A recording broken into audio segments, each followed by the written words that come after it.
ஒட்டுமொத்த உலகத்தையுமே திரும்பி பார்க்க வச்சிருக்கு இரு நாட்டு அதிபர்களுடைய சந்திப்பு. அமெரிக்க அதிபர் ட்ரம்ப், உக்ரைன் அதிபர் ஜெலன்ஸ்கி, இரு நாட்டு தலைவர்களும் கடந்த வெள்ளிக்கிழமை சந்தித்துக் கொண்ட அந்த நிகழ்வின் போது நடைபெற்ற அந்த காரசாரமான விவாதம், இதுதான் இன்னைக்கு ஒட்டுமொத்த உலகத்தினுடைய பேசு பொருளாக மாறியிருக்கு. வெள்ளிக்கிழமை வெள்ளை மாளிகையில் என்ன நடந்துச்சு அப்படிங்கிறது குறித்து இந்த வீடியோவில் விரிவாக பார்க்கலாம்.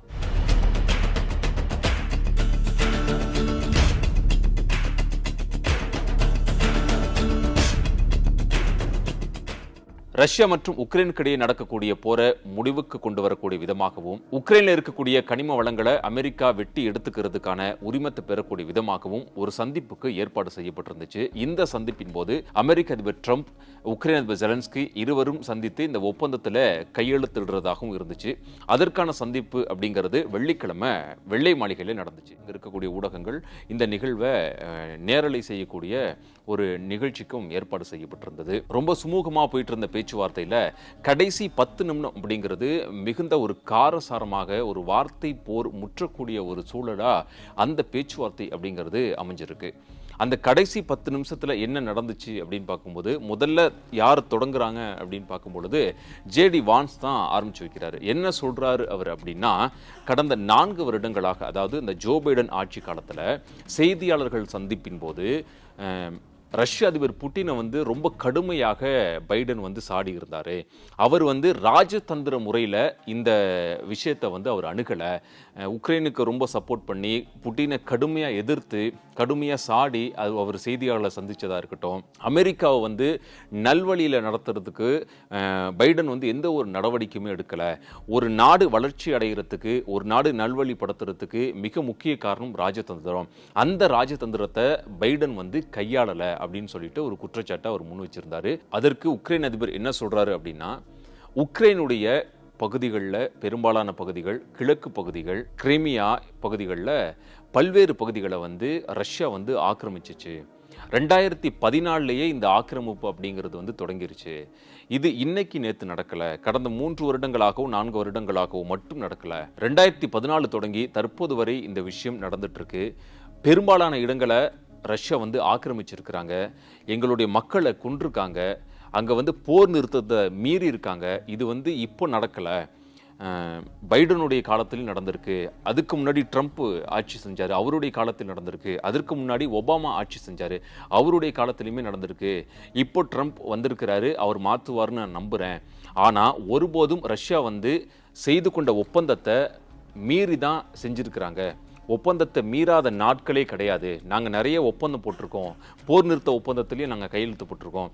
இது எதையுமே ரஷ்ய அதிபர் புட்டின் கடைபிடிக்கவே இல்லை. அவர் எங்களுடைய மக்களை கொன்றிருக்காரு, அவர் ஒரு கொலைகாரன், அவர் ஒரு டெரரிஸ்ட் அப்படின்னு மிக கடுமையாக சாடி உக்ரைன் அதிபர் ஜெலன்ஸ்கி அந்த இடத்துல பேசுகிறாரு. உக்ரைன் அதிபர் பேசின இந்த வார்த்தைகள் அமெரிக்க துணை அதிபர் ஜேடி வான்ஸ் கோபமடைய செய்து, அவர் என்ன சொல்கிறார் அப்படின்னா, நீங்கள் என்ன சொல்கிறீங்க, நீங்கள் என்ன பேசிகிட்டு இருக்கீங்க, நான் ராஜதந்திரத்தை பற்றி பேசிகிட்டு இருக்கிறேன். நீங்கள் அமெரிக்காவுடைய வெள்ளை மாளிகையில் ஓவல் அலுவலகத்தில் உட்காந்துக்கிட்டு இந்த மாதிரி பேசுகிறது ரொம்ப ரொம்ப தவறான ஒரு விஷயம். இது அமெரிக்க அதிபர் ட்ரம்ப்பை அமெரிக்காவை அவமரியாதை செய்யக்கூடிய ஒரு விஷயம் அப்படிங்கிறத ஜேடி வான்ஸ் பதிவு பண்ணுறாரு. அது மட்டும் இல்லாமல், நீங்கள் இப்போ போர்க்களத்தில் இருக்கிறீங்க, உங்களுக்கு ஆட்கள் பற்றாக்குறை இருக்குது, உங்களுடைய இராணுவ வீரர்கள்லாம் நிறைய பேர் இறந்துருக்கிறாங்க. இப்போ இராணுவத்தில் ஆட்களை கட்டாயப்படுத்தி சேர்க்கக்கூடிய ஒரு சூழலுக்கு நீங்கள் தள்ளப்பட்டிருக்கிறீங்க. உங்கள் நாட்டு மக்களை கட்டாயப்படுத்தி அங்கே இராணுவ சேர்க்கையில் நீங்கள் ஈடுபடுத்திட்டு இருக்கிறீங்க. மிக மோசமான நிலையில் உங்களுடைய நாடு இருக்குது. நீங்கள் என்ன பேசிகிட்டு இருக்கிறீங்க, நான் ராஜதந்திரத்தை பற்றி பேசுகிறேன் அப்படிங்கிற ஒரு விஷயத்தை ஜேடி வான்ஸ் பதிவு பண்ணுறாரு. அதுக்கு உக்ரைன் அதிபர் என்ன சொல்றாரு அப்படின்னா, நீங்க என்னைக்காவது உக்ரைனுக்கு வந்திருக்கிறீங்களா அப்படின்னு ஜேடி வான்ஸை பத்தி ஒரு கேள்வி எழுப்புறாரு. அதற்கு ஜேடி வான்ஸ் என்ன பதில் சொல்றாரு அப்படின்னா, நான் உக்ரைனுக்கு ஒரு முறை வந்திருக்கேன், நான் செய்திகளில் பார்த்துருக்கேன், உங்க நாட்டு மக்கள் கொல்லப்படுவதையும் அங்கு போர் நடக்கக்கூடிய சூழலையும் நான் செய்திகளில் பார்த்து தெரிஞ்சிருக்கிறேன் அப்படிங்கிறத ஜேடி வான்ஸ் ஜெலன்ஸ்கி கிட்ட சொல்றாரு. அது மட்டும் இல்லாம, உங்களுக்கு பிரச்சனை இருக்குது அப்படிங்கிறத நீங்க இன்னும் உணரலையா, நீங்க எப்படிப்பட்ட ஒரு பிரச்சனையில சிக்கி இருக்கிறீங்க அப்படிங்கிறது உங்களுக்கு தெரியலையா, நீங்க திரும்பவும் ஓவல் அலுவலகத்தில் அவமரியாதை செய்றீங்க அப்படிங்கிறத அதே வார்த்தையை திரும்பவும் ஜேடி வான்ஸ் வலியுறுத்துறாரு. அதற்கு பதிலளிக்கக்கூடிய விதமா உக்ரைன் அதிபர் ஜெலன்ஸ்கி என்ன சொல்றாரு அப்படின்னாக்க, நீங்க வந்து என்ன பேசுறீங்கிறத தெரிஞ்சு தான் பேசுறீங்களா? நீங்க என்ன பேசுறீங்கிறத உணர்ந்து தான் பேசுறீங்களா? அப்படிங்கிற ஒரு வார்த்தையை சொல்றாரு. போரின் போது எல்லா நாடுகளுக்குமே பிரச்சனை வரும். ஏன் உங்களுக்கும் கூட வரும் அப்படிங்கிறத ஜெலன்ஸ்கி சொல்றாரு. உங்களுக்கு ஒரு நல்ல கடல் இருக்கு. ஆனா எங்களுக்கு அது இல்ல. உங்களுக்கு நிச்சயமா நீங்க அத உணரப் போறது இல்ல. உங்களுக்கான நேரம் வரும்போது அத நீங்க நிச்சயமா உணருவீங்க அப்படிங்கிறத ஜெலன்ஸ்கி சொல்றாரு. அதற்கு சட்டென பதில் சொல்லக்கூடிய விதமா ட்ரம்ப் வந்து ரியாக்ட் பண்றாரு. ட்ரம்ப் என்ன சொல்றாரு அப்படின்னா, நாங்க என்ன உணரப் போகிறோம் அப்படிங்கிறத பத்தி நீங்க பேச தேவையில்ல. நீங்க பேசுறதுக்கான இடம் இது கிடையாது. நீங்க அத பத்தி பேசவே கூடாது அப்படிங்கிற மாதிரி ட்ரம்ப் பேசுறாரு. நீங்க வந்து மிக மோசமான நிலையில இருக்கிறீங்க. உங்க நாட்டு மக்கள் ஆபத்தான நிலையில இருக்கிறாங்க. உங்க நாட்டு மக்கள் நெறைய பேர் இறந்திருக்கிறாங்க. அத பத்தி உங்களுக்கு கவலை இல்லையா? அப்படிங்கிற ஒரு கேள்விய ட்ரம்ப் எழுப்புறாரு. அதற்கு வந்து எனக்கு அந்த கவலைலாம் இருக்கு, இல்லாம கிடையாது அப்படிங்கிற மாதிரி இவரு ஒரு பதில் சொல்றாரு. யாரு? ஜெலன்ஸ்கி. இதற்கிடையில என்ன நடக்குது அப்படின்னு பார்க்கும்போது, இந்த பிரச்சனைய வந்து நாங்க முடிவுக்கு கொண்டு வரணும் அப்படிங்கிறதுக்காக தான் நாங்க பேசிட்டு இருக்கிறோம் அப்படிங்கிறத ட்ரம்ப் வலியுறுத்துறாரு. நானும் அதற்கு தான் விருப்பப்படுறேன் அப்படிங்கிற மாதிரி ஜெலன்ஸ்கியும் பேசுறாரு. இதற்கிடையில ஜேடி வான்ஸ் என்ன சொல்றாரு அப்படின்னாக்க, நீங்க வந்து நன்றி சொல்லவே இல்ல. உங்களுக்கு வந்து நன்றியை நீங்க மறந்துட்டீங்க. நாங்க வந்து பல ஆண்டு காலம் உங்களுக்காக வந்து இந்த போர்ல நாங்க துணை நின்றுக்கிறோம் அப்படிங்கிறப்பல சொல்றாரு. அவர் வந்து நான் பலமுறை நன்றி சொல்லியிருக்கேன். அமெரிக்க மக்களுக்கு நான் நன்றி சொல்லியிருக்கேன் அப்படிங்கிற மாதிரி ஒரு வார்த்தையை சொல்றாரு. நீங்க இந்த தருணத்துல நீங்க சொல்லவே இல்ல அப்படிங்கிறத ஜேடி வான்ஸ் வலியுறுத்துறாரு. உடனே ட்ரம்ப் குறுக்கிடுறாரு. நாங்க வந்து பல உதவிகளை உங்களுக்கு செஞ்சிருக்கிறோம். எங்களுடைய முட்டாள் அதிபர் யாரை சொல்றாருன்னா பைடனை சொல்றாரு. $350 மில்லியன் வந்து உங்களுக்காக கொடுத்திருக்கிறாரு, நிதி கொடுத்திருக்காரு, ராணுவ தளவாடங்களை கொடுத்திருக்கிறாரு. அந்த ராணுவ தளவாடங்கள் இல்லை அப்படின்னாக்க உங்களுடைய நாடு 2 வாரங்கள்ல முடிஞ்சிருக்கும், இந்த போர் முடிவுக்கு வந்திருக்கும் அப்படிங்கிற மாதிரி வார்த்தைகளை வந்து ட்ரம்ப் சொல்றாரு. அதற்கு உடனே ஆமா 3 நாட்கள்ல இந்த போர் முடிவுக்கு வந்திருக்கும் அப்படின்னு சொல்லி புட்டின் சொன்னதா கூட நான் கேள்விப்பட்டிருக்கேன் அப்படின்னு ஜெலன்ஸ்கி சொல்றாரு. உடனே ட்ரம்ப் என்ன சொல்றாருனாக்க, அதுக்கு முன்னாடியே கூட முடிஞ்சிருக்க வாய்ப்பு இருக்கு.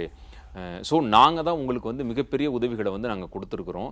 எங்களுடைய இராணுவ தளவாடங்களை வச்சு உங்களுடைய இராணுவ வீரர்கள் பயன்படுத்தி இருக்கிறாங்க. அதற்கான எந்த ஒரு நன்றியுமே இல்லை உங்ககிட்ட அப்படிங்கிறத ட்ரம்ப் வலியுறுத்தி சொல்லியிருக்கிறாரு. இப்படி 3 பேருமே வந்து காரசாரமாக இந்த விவாதத்தை கொண்டுட்டு போயிட்டு இருக்கக்கூடிய சூழலில் ட்ரம்ப் ஒரு விஷயத்த சொல்றாரு. என்ன அப்படின்னா, அமெரிக்க மக்களுக்கு இங்கே என்ன நடக்குது அப்படிங்கிறது தெரிய வரணும். அதுக்காகத்தான் இந்த விவாதத்தை வந்து நான் இவ்வளவு நேரமாக தொடர்ந்துட்டு இருக்கேன்.